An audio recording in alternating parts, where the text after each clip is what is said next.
ऐ माँ मुझको ऐसा घर दे जिसमें तुम्हारा मंदिर हो, जो जगह दिन रैन तुम्हारी तू मंदिर के अंदर हो। नमस्कार, जय माता दी, सुस्वागतम, वेलकम, अभिनंदन। और आपका मेरे और आपके दोनों के इस खूबसूरत से यूट्यूब चैनल पर, माता रानी के इस यूट्यूब चैनल पर बहुत बहुत स्वागत है। और बात अगर माता रानी की और गुप्त नवरात्रों की तो ओए होए एनर्जी अलग सी होती है। सबसे पहले बताइए आप लोग कैसे हैं, आपके घर परिवार में सब कैसे हैं, दिन कैसे बीत रहे हैं। परमपिता परमात्मा की आपके ऊपर मेहर हो, ईश्वर आपके ऊपर हमेशा धन दौलत मान सम्मान प्रतिष्ठा यश से आपके घर को भर के रखे। और इस गुप्त नवरात्रों में माता रानी वो आपको दे जिसका आप लंबे समय से कर रहे थे। तो कर्मों पर बिलीव कीजिए और जल्दी जल्दी इस चैनल को सब्सक्राइब लाइक कीजिए। अगर अभी अभी आप मेरे चैनल पर आए हैं तो मेरा नाम डॉक्टर वाय राखी है। पिछले 7-8 साल से मैं इस चैनल को चला रही हूँ। और आषाढ़ महीने के शुक्ल पक्ष की प्रतिप्रधा तिथि से गुप्त नवरात्रे आरंभ होते हैं। गुप्त नवरात्रों पर अधिक तांत्रिक विद्याओं के लिए सिद्ध की जाती हैं विद्याएं, महाविद्याओं को सिद्ध किया जाता है। इस नवरात्रों में कुछ विशेष कार्य भी किए जाते हैं और ऐसा नहीं है कि हम गुप्त नवरात्रों पर केवल तांत्रिक विद्याएं करते हैं, लेकिन ये बात सही है, साधु संत, एस्ट्रोलॉजर्स और रेकी मास्टर्स जिनको अपनी जिंदगी में कुछ गुप्त रूप से शक्तियां चाहिए, वो गुप्त नवरात्रों पर पूजा करते हैं। और वो आपको कोई भी नहीं बताएगा कि वो क्या पूजा करता है, लेकिन एक आम इंसान, एक आम शख्स भी अपने इन गुप्त नवरात्रों पर माँ देवी, माँ भवानी को हम मना सकते हैं। अगर आप ये सोचते हैं कि नवरात्रे जो आम तरीके से आते हैं वही खास होते हैं, तो मैं बता दूं उनसे बहुत बहुत बहुत ज्यादा पावरफुल ये वाले नवरात्रे होते हैं।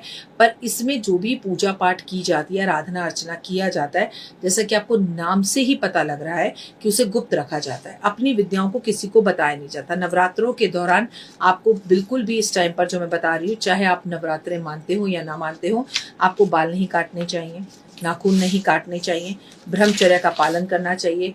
गुप्त नवरात्रों के दौरान बच्चों का मुंडन संस्कार नहीं करना चाहिए, वो वर्जित है। इन 9 दिनों में मांस मदिरा का सेवन नहीं करना चाहिए। गुप्त नवरात्रों में जहाँ तक हो सके वहाँ तक जल्दी सुबह उठे। और अगर आप सिर्फ इस 9 दिन जल्दी उठकर पूजा कर लें तो भी बहुत है, बहुत ज़्यादा कुछ ना कर पाएं। और विशेष रूप से इस 9 दिन में जल्दी उठने का कोशिश करें। इस 9 दिन में गुप्त रूप से आप लहसुन प्याज को अगर त्याग दें तो भी आपकी पर्सनैलिटी और आपके चेहरे पर एक ऐसा नूर आएगा कि लोग आपसे पूछने लगेंगे, अरे तुम्हारी तो पर्सनैलिटी ही पूरी बदल गई, ये चेंज तुम्हारे अंदर कैसे आया। गुप्त नवरात्रों में रात्रि में पति पत्नी को ब्रह्मचर्य का पालन करना है, रात हो या दिन हो। इस 9 दिनों में चमड़े की कोई चीज नहीं पहननी। गुप्त नवरात्रि में आपको बैंगन नहीं खाना चाहिए, काले और नीले रंग के कपड़े नहीं पहनने चाहिए। गुप्त नवरात्रों में आपको बाल खोलकर भगवान की पूजा नहीं करनी चाहिए। नवरात्रि में आप व्रत रखें या ना रखें, लेकिन आपको एक बात हमेशा याद रखनी चाहिए कि आपको हमेशा इस पूरे 9 दिन माँ का नाम लेना चाहिए। ओम नमो भगवते वासुदेवा का जाप करना चाहिए। ओम ह्रीं क्लीं चामुंडा विचा का जाप करना चाहिए। इस 9 दिन में ब्राह्मण को घर बुलाकर आपको हवन जरूर कराना चाहिए। आपको ये कोशिश करनी चाहिए कि अगर आप बहुत कुछ ना कर सकें तो कम से कम इस नवरात्रों में आप बिस्तर छोड़कर जमीन पर सोएं। और बहुत से लोग तो ऐसे हैं जो सिद्धियां प्राप्त करना चाहते हैं, वो कुशा के बिस्तर पर सोते हैं। सुबह स्नान के बाद माँ दुर्गा की तस्वीर या मूर्ति पर चौकी पर लाल रंग का कपड़ा बिछाकर, जिससे आपके घर वाले टोका टाकी ना करें, वरना साधारण रूप से माँ के सामने गाय के घी का दिया जलाएं। देवी को लाल रंग के वस्त्र अर्पण करें। मंदिर में जाके चुपचाप कर दें, घर वालों को ना बताएं। लाल चुन्नी अर्पण करें, सिंदूर अर्पण करें, श्रृंगार अर्पण करें, मेहंदी अर्पण करें और माँ को पुष्प लाल अर्पण जरूर करें। हो सके तो घर में कलश की स्थापना करें। अगर नहीं कर सकते तो मंदिर में कहीं कलश की स्थापना ब्राह्मण से करवा दीजिए गुप्त रूप से। इसमें आपको प्रतिदिन घर के अंदर जो है माँ के भजन जरूर चलाने चाहिए। दुर्गा सप्तशती का पाठ, दुर्गा कवच का पाठ, दुर्गा चालीसा का पाठ करना चाहिए। 9 दिन आपको देवी का विधि विधान पूजा करना चाहिए, जैसे आप नवरात्रों में करते हैं। आप चाहें तो गुप्त नवरात्रों में आप कलश भी घर में स्थापित कर सकते हैं। इन गुप्त नवरात्रों में जौ भी बीज सकते हैं। देखिए, अब बहुत से घर ऐसे हैं जहाँ सास से अलग रहती हैं, आप बहू हैं और आप अकेली रहती हैं, तो बहुत सारे उपाय आप अपने आप कर सकते हैं, क्योंकि आपको कोई रोकने टोकने वाला नहीं है। और बहुत से उपाय अगर आप नहीं कर सकते और आप चाहते हो कि इस पूजा का फल भी आपको मिले, तो आप पंडितों से ये पूजा करवा लें और पंडितों को पैसे दे दें कि मेरी तरफ से मंदिर में कलश स्थापित कर दीजिए और मंदिर में ही जौ बीज दीजिए, किसी को पता ना चले, मेरी मनो इच्छा ये है पंडित जी, और मेरे लिए दुर्गा सप्तशती का पाठ कर दीजिए। अष्टमी या नौमी वाले दिन घर में हलवा जरूर बनाना चाहिए, और 9 कन्या पूज ना सको तो 9 कन्याओं को बाहर जाके बिस्किट, चॉकलेट, टॉफी, आइसक्रीम जरूर बांटे। आपको कोशिश करनी चाहिए कि इस पूरे 9 दिन हलवा छोले गरीबों में या किसी एक कन्या को तो जरूर खिलाए। गुप्त नवरात्रों के आखिरी दिन आपको दुर्गा माँ की पूजा करनी चाहिए और माँ की आरती कम से कम अपने घर में जरूर उतारनी चाहिए। इससे आपको बेहद ज्यादा फायदा होगा। और गुप्त नवरात्रों के अंदर गुप्त रूप से अगर आप कोई साधना करें, जैसे और कुछ नहीं कर सकते तो आप मेडिटेशन करें, आप मंत्र जाप करें, आप सूर्य नमस्कार, सूर्य प्रणाम जरूर करें, आप दुर्गा माँ की पुस्तकें जो है मंदिर में बांटे, घर के आसपास के किसी मंदिर में पंडित जी को बोल कर आए कि मैं माँ के वस्त्र बदलवाना चाहती हूँ। मंदिरों में माँ होती है कि मैं आपके लिए वस्त्र लेकर आई हूँ और माँ के वस्त्र बदल दीजिए, मेरी तरफ से इतना कर दीजिए। ये गुप्त नवरात्रों में आप गुप्त दान करें, कोड़ियों के आश्रम जाएं और कोड़ियों को कुछ चीजें जो है आप खाने के लिए भंडारे के रूप में जरूर बांटें, गुप्त रूप से बांटें। और इसका प्रचार में अपनी माँ को, अपनी सास को, अपनी बहन को, किसी को मत बताइए।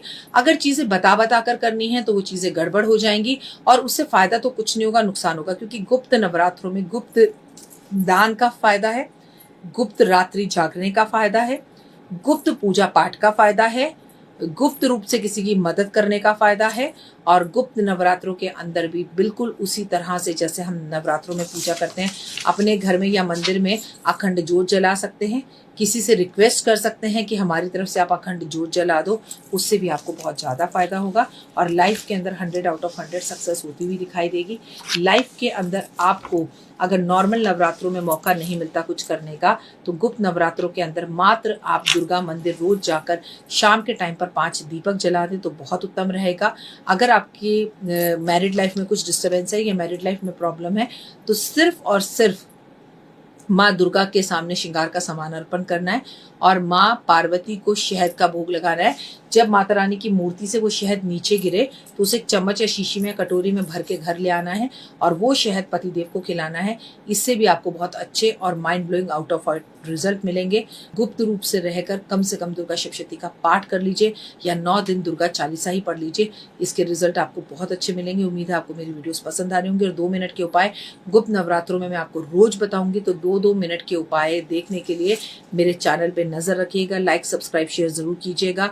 मुझे Instagram, Facebook, YouTube, believe in Karma, 5 minute story, जोश, मौज, शेयर चैट, सब जगह पर आप फॉलो जरूर करें। क्योंकि अगर आप मुझे अलग अलग पैनल पे फॉलो करेंगे तो मेरी अलग अलग वीडियोस और अलग अलग चीजें आपको देखने के लिए मिलेंगी, जिसका जानना आपके लिए बेहद ज्यादा जरूरी है। क्योंकि ये छोटी छोटी रेमेडीज आपकी लाइफ को कंप्लीटली बदल सकते हैं। उम्मीद है मेरे काम आपको पसंद आ रहे होंगे। और गुप्त रूप से गुप्त नवरात्रों की हार्दिक शुभकामनाएं। यकीन मानिए माँ बड़ी जल्दी प्रसन्न होती है और इस वक्त धरती पर जो एनर्जीज होती हैं वो नॉर्मल नवरात्रों में भी नहीं होती। जय माता दी। तो देख ली वीडियो, कैसी लगी, पसंद आई? चलिए, हो सकता है किसी को पसंद ना भी आई हो, लेकिन अगर हृदय से आप इन उपायों को करेंगे तो आपका फायदा जरूर होगा। बहुत मेहनत करते हैं हम ये वीडियो बनाने के लिए, और मैं ही नहीं सब। तो अगर अभी तक आपने मेरे चैनल को लाइक, सब्सक्राइब, शेयर नहीं किया है, जरूर कर लें। अगर आपको किसी भी तरह की कोई जानकारी चाहिए या आप चाहते हैं आपकी बताई हुई वीडियोस मैं बनाऊं, तो आप यकीन मानिए हमारे नंबर आपको सारे वॉल